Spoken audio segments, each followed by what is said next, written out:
today to introduce you to Mari Smith. And Mari is one of the foremost experts on Facebook and is often referred to as the Queen of Facebook. She's been named one of 7 women shaping digital marketing by IBM and one of the top 10 social media power influencers many years in a row. She has shared stages with no less than Eckhart Tolle, Sir Richard Branson, Tony Robbins and Arianna Huffington. And quite frankly, I'm gobsmacked that she's agreed to come on my podcast today. So Mari, welcome. It is wonderful to have you here. Thank you so much, Rachel. This is a bit unusual for me because I'm so used to getting on marketing podcasts and talking about nothing but Facebook and the family of apps. And I thought this would be a fun opportunity to lean into a totally different topic for me. I know. We're going to talk about all sorts of different things and hopefully learn all about you and probably not talk about Facebook very much. Okay, that sounds good to me. So first off, I've experienced your unbridled positivity. I have to say, it's quite infectious. And I've read that you attribute much of your success to being an optimist. So where does that come from? Oh, gosh, what a great question. You know, in many ways, being born a Leo with a sunny disposition, my mom's actually a Leo as well, and my mom always has this thing she would say that in her CV, her resume, or her reference letters over the years, that there was always one word that would stand out that people would say that she was cheery. And she loved to be referred to as cheery. And so I think in many ways, I don't know, maybe being a Leo, but I just, even the troubles that she personally had to go through herself, there was always that cheeriness. And so I strive. Sometimes though, in my adulthood, over the decades, I have found myself really striving to maintain that positivity and be mindful of what I'm putting into my brain and my heart and my soul and my spirit, who I'm surrounding myself with, trying to be mindful of not consuming too much news in this, past 2020. It's been probably I've consumed more mainstream news in the last 9 months than I had in the previous, several decades, just to kind of stay on top of what was happening. But at the same time, sometimes, and many of your listeners can probably relate, that it can be easy to get depressed, to get down, to get really in a funk when we immerse ourselves in the mainstream news, excuse me, and also just in the social media news feeds and seeing all kinds of, a lot of division in this country here in the U.S., but then to be kind of take back control of your own time and attention. And I like to go, okay, well, what is working in my life right now? What are all of the things that I can be so grateful for? And I'm like, okay, well, I can't travel. I haven't been on a plane since early March 2020. And then I'm like, but thank goodness for this virtual technology. My family, we're now doing monthly Zooms, and it's a process. We never, there's parts of my family, quite a big family, and some of us are closer than others, but we've had this monthly Zoom connection that it just feeds my heart and my soul. I'm like, yay, look at that. We created a new connection, a new way of relating. And I think that probably many, many listeners all over the world, whether on a personal or business or otherwise, that we're like, whoa, yeah, we got this technology, and look at this new way that we're able to embrace that technology and to just maintain that positive outlook. But there's a real difference, isn't there, I think, between certainly the UK and the West Coast of America, which is where you are now, isn't it? West Coast, because I've lived in the States, and there's a real difference in that positivity, isn't there, between America and the UK? Has that been your experience? Yes. It's funny because I cast my mind back. So, and I was born in Canada. Both parents are fully Scottish. Dad was born in Edinburgh, mom in Dumbarton, and then they met and married in Canada, had their family there. And then they divorced in 1978 when I was 12, and Dad got custody of the 5 girls and took us all back to Edinburgh, his hometown, and we'd only been, my 4 sisters, and we'd only been briefly for a vacation, but then when we moved back, It was, even because I'd spent the first 12 years of my life in Canada, albeit a very, very remote part. Wasn't really like socialized to be, a Canadian kind of, I was much more Scottish because of my dad's influence primarily. But yeah, when I moved to the States in 99, it was dramatically different. I could feel it because the previous several years I'd been really struggling to find my groove in Scotland, in Edinburgh, and I had various careers, and I'd always been an employee. I left school really young, went right into the workforce, couldn't wait to make my own money. My dad was always struggling financially, and I'm like, I gotta make my own money. And so, but even so, I still really kind of struggled. And to find my groove, as I say, in my career, it was sales, marketing, and training, and teaching, and speaking, and then I was actually working at a temp agency. I was a legal secretary for many, many years in my late teens and pretty much all of my 20s, in a variety of different ways. And I remember I was starting a business. I just got in 1998, early 98, I'd gone to, I forget the name of whatever program it was, but I think it was like a government-funded program that you could go, and learn how to be an entrepreneur. And I'm like, oh my God, this is what I'm going to do. I'm going to start my own business. I'm going to start a speaking and training and personal development and professional development, focused primarily on lawyers because that's the industry I knew. And I remember going into kind of like back at the day, really dating myself, the typing pool where it's like all of us ladies were, doing the audio typing. And I was like thinking about this whole new life for myself and this whole new business. And I remember one of my friends, and she kind of pointed out to the rest of my colleagues, Mari's, she's not a secretary, she's an entrepreneur. She's gonna, you watch, she's gonna go places. And I'm like, yes, thanks for believing in me. But it's almost as if the UK culture was like, hey, don't get too big for your britches, and who do you think you are, and no, you can't be leaving us and going off and starting your own business, being an entrepreneur. And I moved to America, and they're like, everybody's an entrepreneur. No, not everybody, of course, but Southern California, for sure, it's like the mecca of personal development, professional development. Everybody's taking courses, teaching courses, battering themselves, starting their own businesses, and I'm like, yay, I'm home. It is massively different, isn't it? And yeah. That's just, it's so interesting to hear your journey. So I was going to ask, I know that you were born in Canada, yeah. and you've already filled in some gaps. That's wonderful. But yeah. I'd love to know, what are the biggest, apart from positivity, what are the biggest similarities and differences that you've noticed between those three places? So Canada, Scotland, and San Diego, where you are now. Gosh, well, there is definitely a lot of similarities between Canada and America, and depending on different places. And I have traveled significantly as a public speaker, and pre-COVID, of course, but we'll get back there. And, like for me, East Coast, New York, I like to visit New York very, very briefly. I can only tolerate it for extremely short periods of time. It is an intense energy.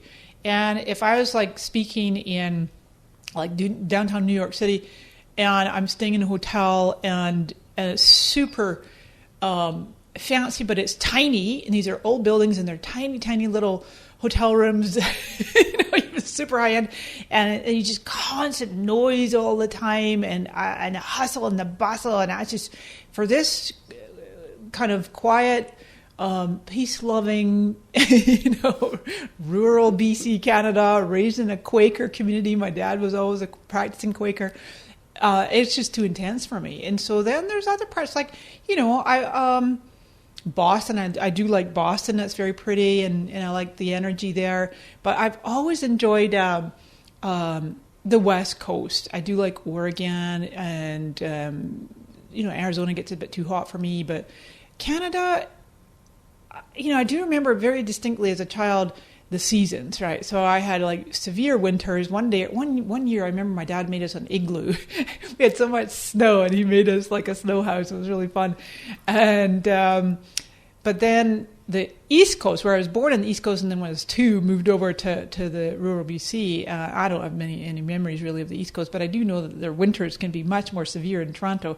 So I'm very blessed down here, weather-wise in Southern California. The coldest it gets, it's I forget the Celsius, but like maybe 60s Fahrenheit. But culturally, people-wise, there absolutely is in the UK. There is that. There is that. It's cold here this morning, so I'm making my nose run. There's definitely that stiff upper lip, that more reserved, that more kind of emotionally guarded, and a little bit less expressive, either vocally or even physically, like hugging people. Over here, like everybody hugs, again pre-COVID of course, but you meet someone that's just automatically hug, and they're like very demonstrative with their feelings, or like just processing. There's a thing here where it's like everybody, like, not everybody, again generalizing, but if there's something on your mind or your heart troubling you in a relationship, friendship, you're going to bring it up, you're going to talk it through, you're going to process it. But in the UK, generally speaking, you might be more inclined to just kind of like, bottle it up, or just not, maybe share it with a close personal friend, but not necessarily like confront this, like. And again, I haven't lived there for 20 years. It was probably, and I've visited, of course, and I've still got family there, but just the differences that for me personally, I've been aware of. Is there anything you miss? Oh, it's interesting, Rachel, because I think COVID has caused, probably, I'm looking over here at my year at glance calendar, COVID has caused so many of us worldwide, I believe, to really closely examine life and the meaning of life and priorities and values, and get back to the simple, finer things in life that really money can't buy, which is generally speaking going to be experiences with loved ones. And so family, close friends, getting together with, people that really mean something to you, and that's, we can only do so much virtually. We were talking about that earlier. Yes, the Zooms can kind of fill a bit of that longing, but I miss the travel part of it, and being able to come over to Scotland, usually about once or twice a year. It would vary. I would always manage to time my visits to the UK with a speaking engagement, so I get my flight covered, my expenses, and it was always very fortuitous that I could weave in some time with family.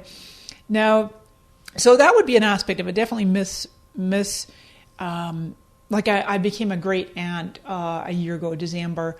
My niece had a beautiful baby girl, and so we connect, and we virtually, but and I did meet her in February, was the last time I was in Scotland of 2020. But I would say predominantly family. Then, you know what, Rachel, it's interesting because the times, I'm just thinking back into all the times I've been back, like I say, almost once a year for 20 years, 2020, it's coming up 22 years, my 22nd anniversary coming up in mid-January, that anytime ever I set foot on that Scottish soil, I like feel the genetic, the DNA, like the bagpipes, the tartan. I always joke about having tartan blood. It's like you can take the girl out of Scotland, but you can't take Scotland out of the girl. And I just feel an immense patriotism and just a devotion to my kindred folk in Scotland and the UK in general, for sure. Great Britain, of course, England, Ireland, Northern Ireland, and Wales, but particularly Scotland. So. And what do you think of the way we're messing it all up now for the Scots? Well, it's fascinating because what I found with the referendum, when was that now? Was that 2016? Whenever was the independence, and I remember my family, so I have two younger sisters, and then each of them have two kids, and then their spouses. They all pro-independence, all voting for Scotland to have its independence. And then us folks who are on the other side of the pond, I got an older sister in northern Ottawa, and my mom's still in BC. I have a whole adopted family in Vancouver Island. But all of us over here were like, no, aren't they better united? They should stay together. But I can see both sides. I can see both sides in terms of independence. And then the whole Brexit thing. I pay as much attention as I can to all of that, and it is really fascinating. And my partner, Christopher, and I, we kind of joke about it. He's full-on American, born in L.A., and he has Irish roots, and part of them anyway. But then he's like, wonder if Scotland had a second referendum, they get out of the UK, and then they get back into the EU. Who knows? We'll see what happens. I think it's a possibility. Yeah. I mean, it's crazy, but I mean, it worries me greatly that, you know, this foolhardy thing that we're doing will probably or may well lead to the breakup of the United Kingdom. There won't be any United Kingdom, and that to me is just so sad. It really. Yeah. But who knows? Who knows what will happen? Yeah, it's just we were creating this whole unprecedented experience in the last, like, certainly 1 year, but really maybe the last several years, and a lot of change. And it's wonderful, you know. Just real quick sidebar on that. I actually really love to stand back and take a kind of a much bigger view of humanity. And this might be a little woo-woo for some of your listeners, but I know they don't mind it. There's a great documentary actually on YouTube. It's just called The Great Year. And it was made a little while ago, and it talks about the Earth's 24,000-year cycles. If you think about a clock, there's 12 o'clock, 6 o'clock, that we are only just starting to come back up in the ascension phase and becoming a bit more enlightened. And I was so depressed after watching that documentary because I thought, wait, what? There's been a time in humanity's existence that we're way more enlightened than we are now. I always thought that we're like on this trajectory of getting more conscious and more enlightened, but it's like, no, we're just coming out of like the darkest times. And so when you think of this, like we've been through 12,000 years of descension, now we're starting back on the 12,000 of ascension, and it gives me hope. And it's like, okay, phew, that makes a little bit more sense to me in terms of all the stuff that's been going on. And I actually follow a wonderful British English astrologer called Pam Gregory, pamgregory.com. I watch her YouTube videos, and she's talking about all this planetary shifts and whatnot, and coming into 2021 and all these portals. And I just was like, yay, I love getting inspired from a much bigger picture, you know, because sometimes us humans get really caught up in our narrow kind of focus. I love that, and it makes me think of the U-curve of happiness, you know, that midlife is when we're right at the bottom of the U-curve, and yet we're on an upwards trajectory, and, you know, it gets better and better as we get older and older, and if that is what's going to happen to the world as well, well, I will buy into that, and I think that sounds like a fabulous idea. We have to grab onto whatever we can at the moment, don't we? Because it's just, otherwise it's like, whoa, just too much. Yeah, and to really be deliberate in your creation. We're talking earlier about the positivity aspect, and I attribute a lot of that to just being conscious about the thoughts, because what is it they say, something like 64,000 thoughts a day, and like 80% of them are just recycled thoughts. They're not even new original thoughts, and we keep like recreating our same reality because we're creating it from our past thoughts.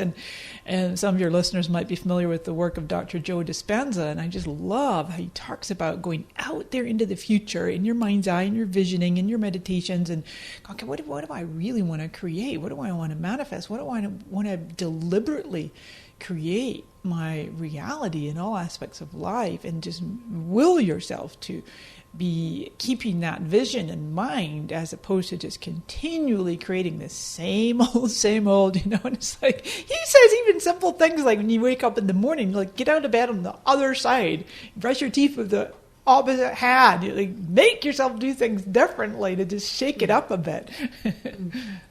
So has that helped you get to where you are? Because, I mean, you've had this sort of quite remarkable life, and to be where you are now, doing what you do now, has that been a big part of that process to get to where you are now? An aspect. It's definitely an evolution. It's a journey. When I first got invited to come out to San Diego, it was late 98. I was flat broke. I did not have a dime to my name. I was living with my dad again. I'd like moved back home. I was 32 at the time, and I moved back Dad, I need a place to stay again. I was like between whatever living situations. And my dad was always like, my door's open.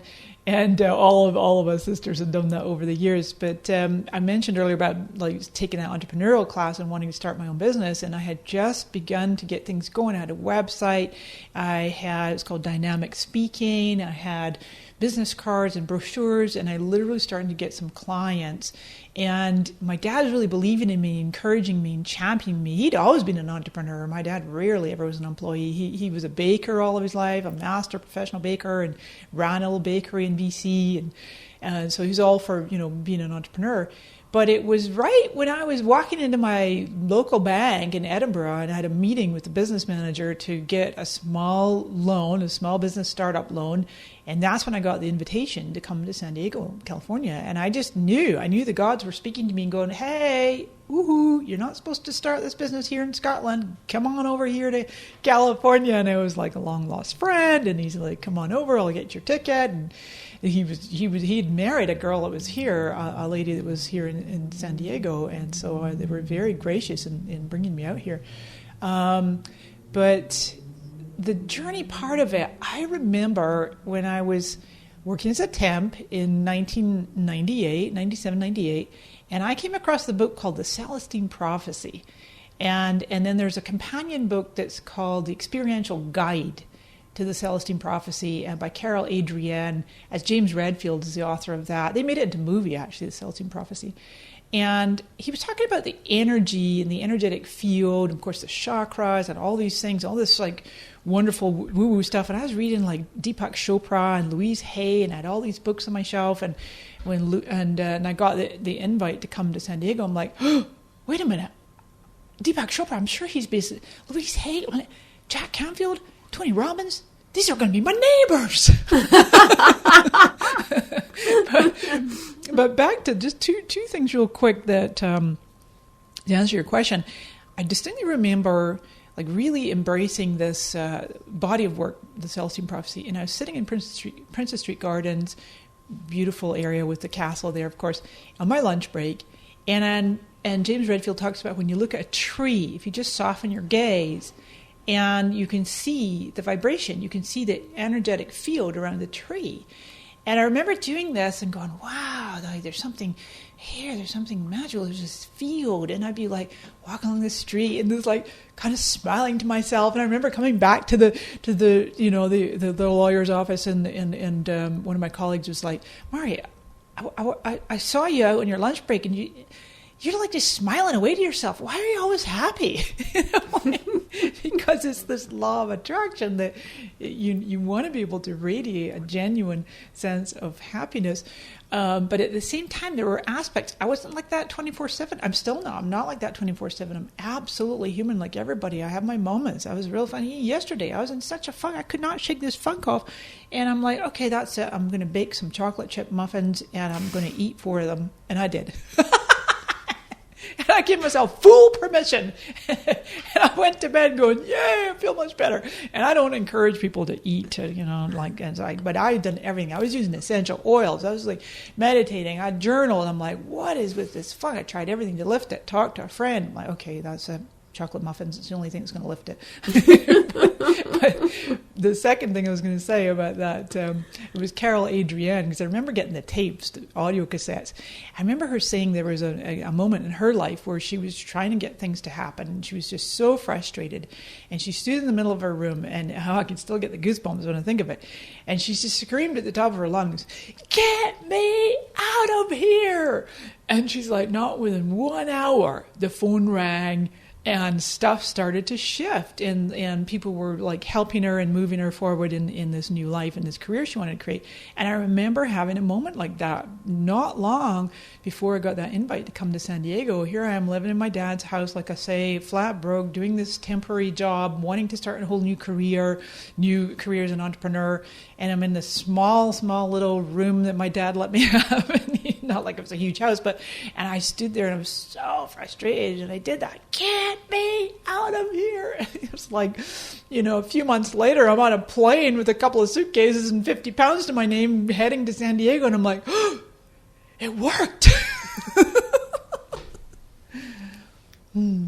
Wow, that's really powerful. Yeah. Good for you for trusting it, for following it, for going with it. Yeah. Because that takes a lot of courage to do that. It's not, to cross the world, basically. And you went almost as far as you could go in a way, didn't you? Going all the way to the west coast of America. I did, and I've later found that if you want to change your karma, change your destiny, you can change your name or change your location. And I did both because my name is the Gaelic spelling, Mairi, and I had already in Scotland, I had already started spelling it without the middle I. It's a silent I. It's pronounced the exact same way. It's Gaelic for Mary. But when I came over here, nobody could pronounce it. I get all these strange Mairi.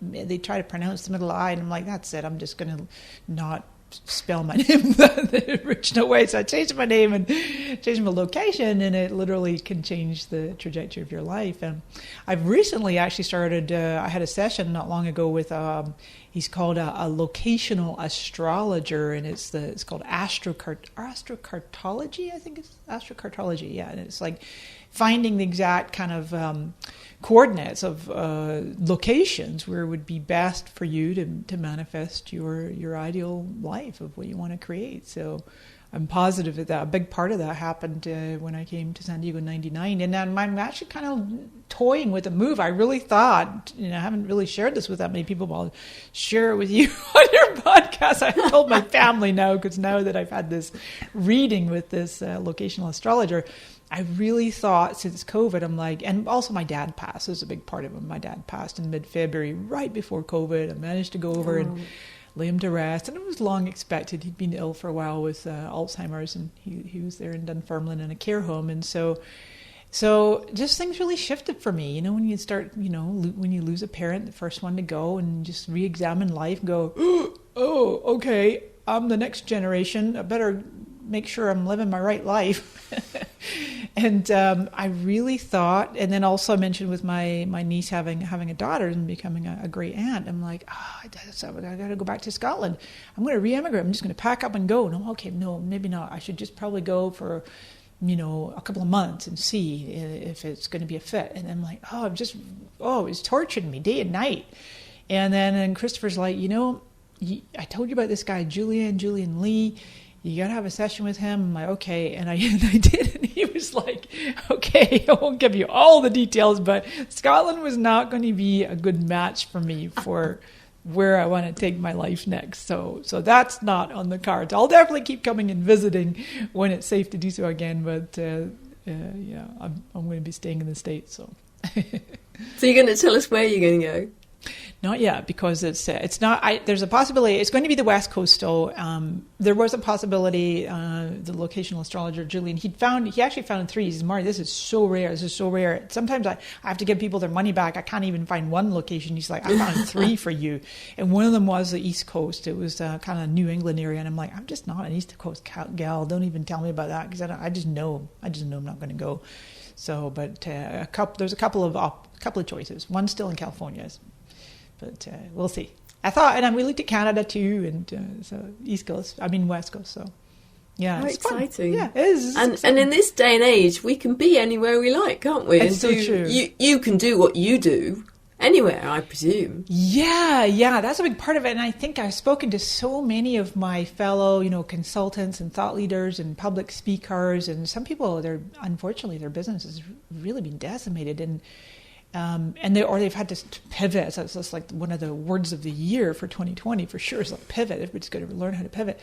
And I feel so blessed, so fortunate to have already long established the digital aspect of my business, and to be able to teach courses and do live streaming and do webinars. What I found in 2020 was really amazing. Like all of the in-person events just got canceled, postponed, or pivoted to streaming, to virtual, of course. But also what I saw is a big uptick in brands, organizations deciding this was the time for them to start offering educational content in a webinar format. So like AT&T, Verizon, it's like these big brands coming forward and booking like series of webinars with me. And I'm like, well, this is cool. It's really, really love doing that kind of work anyway. Yeah, it's really accelerated the move to doing stuff online, and doing everything online, hasn't it, really? It really has. Everybody. I kind of wish I'd bought some Zoom stock in the very beginning of the I year. did! Good for you. But not enough. Yeah, I know, I have to say, not enough. I was like, silly me. Should have put all my savings into that. Yeah, that. And what was the other one? Was a couple other like gear companies, camera companies, digital streaming. Yeah. And of course, Facebook. I do still have quite a chunk of Facebook and Apple. They're going to keep cranking out good returns. So, just changing tack slightly. Yeah. You and I are. We talked about it. We're almost the same age, aren't we? And I think I'm a little bit older than you, just slightly. Like weeks. Like 6 weeks or something. 6 weeks older. Born the same year. Which is very funny. Yeah. But, I wanted you. You're an older woman who is a huge success in an industry which is very male and very youth focused. So what have you done? What is your secret to remaining not only high profile but also relevant? Oh gosh. Wow. Well, I like to think of myself as mature versus older. All right. And I'll let you have that. I think a lot of it is like your own relationship to yourself. And I'm sure you can concur, Rachel, where as the years kind of roll by, the self-knowledge, ideally, for most people, becomes deeper.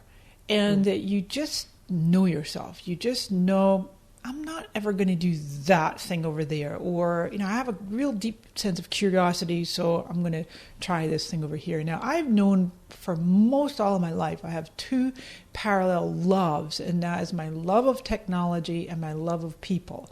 And I remember being 12 years old in Scotland. My dad had bought an old Sinclair, or whatever the heck they were called, C5 or something, those computers with the big deep monitors, tiny little black and white monitor, and the keyboard had a cassette drive in the side of it. Like really dating myself. This is like 1979 or something, 78. And my dad was also a musician. He wrote music. And I remember taking his music and making a little computer program so that his 5-part harmony would play. And then always like making this little hangman game thing. And so I just always loved tinkering around with tech.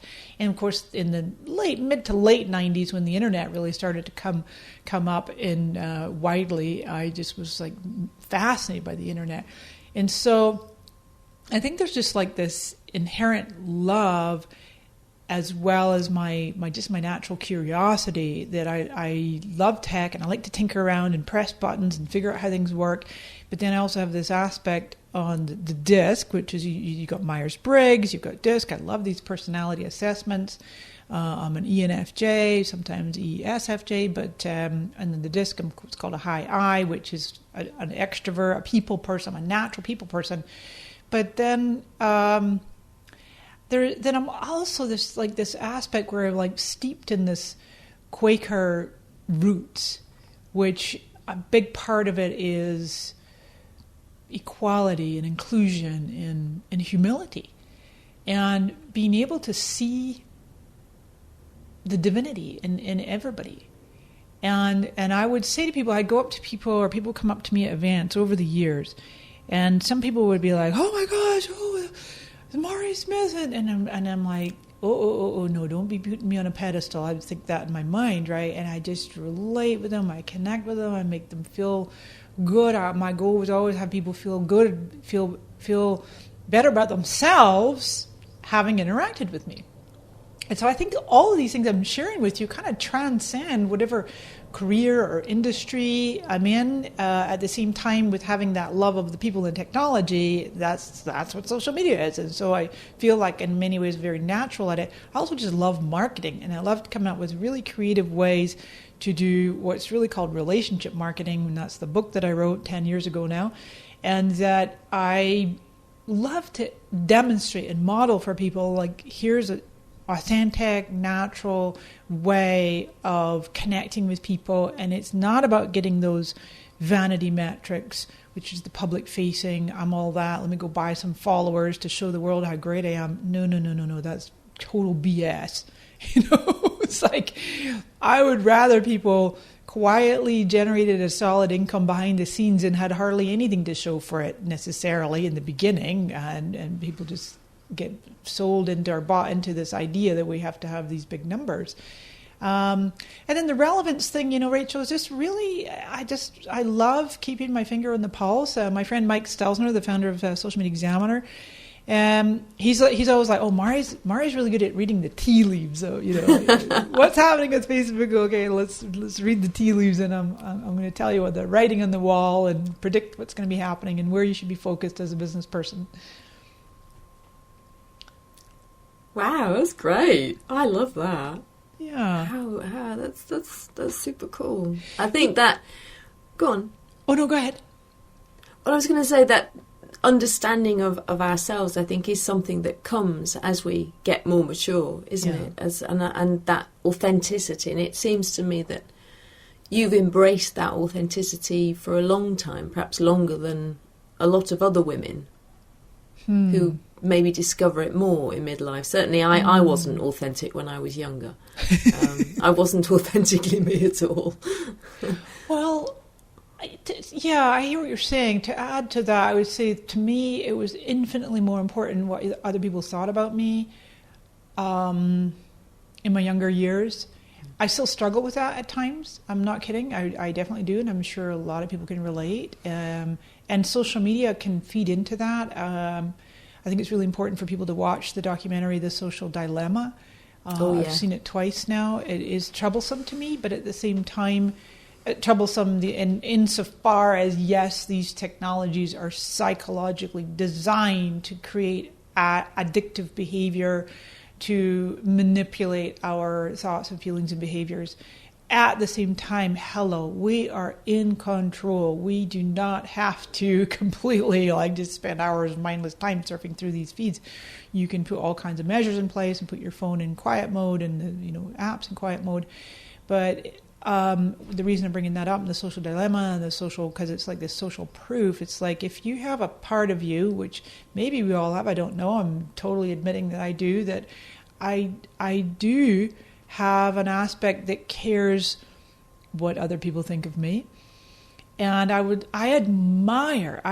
really, really respect, admire human beings, male or female, at all ages, that can go, I do not care. Like, they generally don't have any, two hoots about what other people think about it. Like, I'm striving to get there, right? I've gotten a lot better over the decades.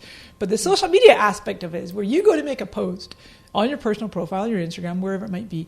And because of the algorithms at the time of day or week or whatever is happening, it doesn't get a lot of response.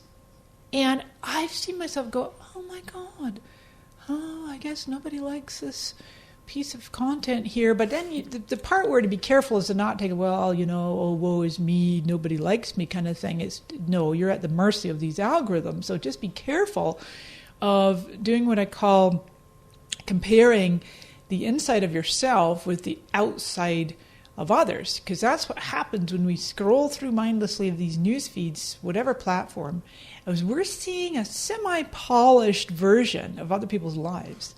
And then we're going, oh my gosh, look at that Janet over there, look at James or Mary or whoever it might be. Oh, they've just got this amazing life. Oh, they've got it all together. They've got the perfect family, the perfect man. No, you don't know that. They might be dying inside. They might be having this is all just a perfectly photoshopped presentation that they're putting out to the world. Everybody's got their struggles. So having some compassion and empathy and being able to kind of read between the lines. But I'm sorry if I got off track. I forget if you'd asked me a question now. No, that's all very good, and it actually leads on to another question I was going to ask you, because I've noticed that a lot of women our age are coming off Facebook, and as well as the younger folks. So how do you think Facebook will evolve as its audience changes, and is it still relevant for midlife women? Yeah, great question. Since Facebook really started in 2004, but then to the public in 2006. So what's that's been 14 years, it'll be 15 years next year. It's become an ingrained daily habit, like brushing your teeth, having a shower, whatever, stuff that you do every day. And especially for the older generation. Like my mom lives on Facebook. She's in her late 70s, and she, connects with her whole family and friends, and she loves her games and her Words with Friends and stuff like that. And it's really fun. It's fun to watch that generation and then our generation and the younger generations. And it's like, if women our age or younger or older are choosing to maybe either reduce their time on Facebook or move off altogether, there are bound to be other ways that they're leaning into to connect with family, with loved ones, because that's the primary purpose. It's not like, people are over there and thinking that it's going to be mostly all business or just looking to network and make new friends. At the same time, I often say to people, there were ways for us to connect with family long before Facebook came along. So if something happened to them tomorrow, it's like, not like it will, but there'll be other ways. There's mobile apps, there's phone calls, there's all the Zooms and virtual technologies and so on and so forth. But I do think that the algorithms have changed significantly on Facebook, certainly over the years, but I have noticed a big difference in 2020. I mean, significant difference. And I don't know what, I think Facebook has really been kind of doubling down on certain aspects of their AI coming up to the US election, and that's behind us now. And so it's like, for instance, I have noticed significantly on my personal profile, the posts that I make there are getting way, way less reach and engagement than a few years ago. And that could be representative of exactly what you just brought up there, where people are spending less time on the site. And the younger ones, Facebook has this whole department called NPE. It's called New Product Experimentation. And that department they're tasked with doing nothing but coming up with innovative, creative new apps, new products, new features, and throwing them out there and testing them and seeing what works. And they have got a rigorous eye on all the competition. Of course, TikTok being one of the biggest ones for the younger eyeballs. YouTube being the biggest one when it comes to video. Just looking to innovate or directly copy like they do. The stories feature, Instagram copied directly from Snapchat, and now every app has a stories feature. And have you experienced any ageism and sexism as you've gone through your career?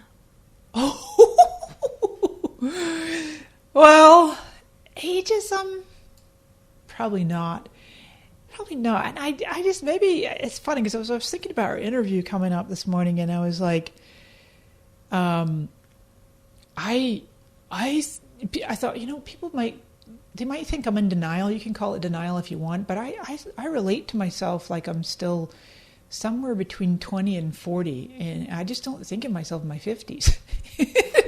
People can find my age. You just Google me, my age is right there. But for the longest time, probably the last 10 years, I have been very guarded about my age, and like people know my age because I like to be kind of like ageless. And my 40th birthday was actually my absolute favorite. I had an amazing birthday party. I was married at the time. I got divorced when I was 45, I think, and something like that, 2009. And I was like, okay, that's it. I'm never going to age. I'm just going to stay 40 forever. So there's this aspect, and I like to be a little goofy at times too, and playful and just silly, and just like not take myself too seriously at times. So the ageism, probably not, but the sexism, I would say. You mentioned earlier, Rachel, about the social media and digital marketing, online marketing world being very male dominated. And I have seen myself being invited to speak to events where I'm kind of like the token female. Or, where you can see events, and I won't name names, but you can see where events are like, it's like all male headliners and, maybe one or two women. And I'm proud to take one for the team. And I stand tall and strong and deliver like my best keynote ever, and research the audience and go above and beyond and do an amazing job. Not like I feel like I have to try harder, but that's how I do anything. I mean, I strive for excellence, and I would definitely like to see more women coming forward and stepping up into the leadership and speaking. And I see there's a lot of female Facebook experts, run agencies, do have like focus on Facebook ads and the like. So I think it's roughly, generally speaking, a somewhat level playing field when it comes to, having a business, establishing yourself as an expert in social media marketing. Certainly, the social media marketers in terms of relationships, because it's back to this aspect of relationships, and women, generally speaking, the feminine aspect of human beings tends to be a little more relational oriented than transactional oriented anyway. And I guess you have built up such a body of expertise, and you are consistently out there expressing that anybody that tries to marginalise you in any shape or form, I would imagine, would get quite short shrift, wouldn't they? Well, that's the thing. Yeah, I mean, consistent. You mentioned the key word there, and that is it. It's like consistency. It builds trust. I mean, you just keep showing up. You be yourself. You mentioned the word authentic. That's it. You got to be authentic. You got to be consistent, and qualities that I really embody or strive to embody is that humility, definitely one of them, and but also compassion and empathy and having a deep understanding for people's troubles and not making assumptions. I think us human beings can be very quick to read something and just make an assumption about a person or a situation, and we just don't know. We don't know the truth for sure of what's going on with that person or that business or that situation, and to try to have compassion, but also to have boundaries. I think it's so important to have boundaries. It's not like you're just going to have people can do what they want. Let's have compassion and boundaries. I run a very successful Facebook group with like 15,000 members, and we've built it up over the years. We have a really tight culture in there. And just the other week there's somebody had posted in there looking to find suggestions for who offers a paid Facebook ad courses. Now, I don't really super go deep into Facebook ads. I don't really specialize in just Facebook ads. I do more like organic and strategy and content marketing, relationship marketing, brand ambassador, influencer marketing, the kind of like everything but paid. But I include paid in my courses. I don't just focus on paid. So anyway, I saw all these comments in there, and some people started posting their affiliate links, and I'm like, that is a big no. And then I saw some discomfort coming out where people were like, wait, isn't Mari a Facebook expert? Why is she letting all these people put her competitors in here? And so what I did, Rachel, I think this is a really powerful takeaway for your listeners that I wish more companies and brands would do, is you get on video. There's no amount of sophisticated technology that will take the place of live and in person, but the next best thing is no question video. And this year 2020 has absolutely underscored that. So I'm like, okay, really gave it some good thought, talked it through with my partner, Christopher, and I'm like, okay, and I wanted to talk everybody up and say, hey, we're setting new standards. We're raising the bar. We're setting the tone of how social media marketing and how Facebook groups are run, and we have inclusive, but we also have boundaries. And so, hey, if you want to share an affiliate link periodically in a comment, no, you can't just post it and the group will delete it. But occasionally, if it makes sense, you put it as a comment, then you must disclose. It's etiquette and it's FTC rules. All right? And I'm like saying to them, I have a zero tolerance policy for shenanigans. There will be no shenanigans in this group. So I'm making a point about having boundaries is so important. Well, before we wrap up, and it's been an absolute delight talking to you today, I'd love to know, is there anything else you would really like the world to know, my listeners to know? Is there a big lesson that you've learned or something that you really would like to impart? I think I just really want to circle back to that, the topic of self-knowledge that we're talking about. And, there's a part of me that's wanting to come forward in this next kind of phase of my life to be more self-expressed. I'm very creative. I'm a natural artist. I actually have a an easel, beautiful easel and canvas and paints are all waiting for me for the last couple of months to get going with my artistic pursuits in another part of my house. I'm very musical as well. And so those are aspects of my self-expression on a more personal side. And there's also there's a whole other body of work that I know wants to come forward. And there's aspects of it that's to do with personal development, professional development, transformation. I'm actually a member of a couple of transformational organizations here in the U.S. One of them is Jack Canfield's TLC, Transformational Leadership Council. And so I want to kind of go forward into the world in the next several years, continuing doing what I'm doing, maintaining my position, if you will, my role in the social media industry, and then broadening out to have people know hey, there's much more to Mari than just Facebook. So my advice and my kind of teachable point of view in that what I just said is to really, know thyself and to not be afraid of bringing forward, even if it does cause some fear in you. You feel the fear and you do it anyway, right? It's that great book by Susan Jeffers. It's like, okay, I'm terrified, but you know what? I'm going to go for it anyway. Because what's the worst that could happen? Oh my gosh, I tried it. It didn't really work. Or, oh my gosh, I tried it and it was an amazing success. And so to just lean into that still small voice that keeps saying, hey, have you tried this? Or no, I think you really want to do that. There's a wonderful, wonderful book called Let Your Life Speak. Let Your Life Speak by Parker. I'm spacing his name in a second, but he's actually a Quaker. And it's a beautiful book.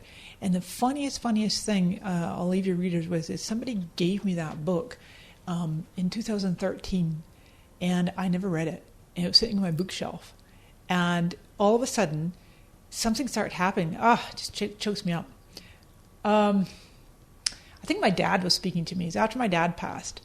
And I just felt that book calling to me. And I'm like, I got to find that. I couldn't find it. And then one night, it was like 11 o'clock at night. I was like, okay, bedtime, all right. And I'm like, no, I got to clean my bookshelf out. I'm like, what? That's just like, you don't get to clean your bookshelf at 11 o'clock at night. No, I got to clean it out. It's like, like, got hundreds and hundreds of books. I'm like, there's that book, Let Your Life Speak.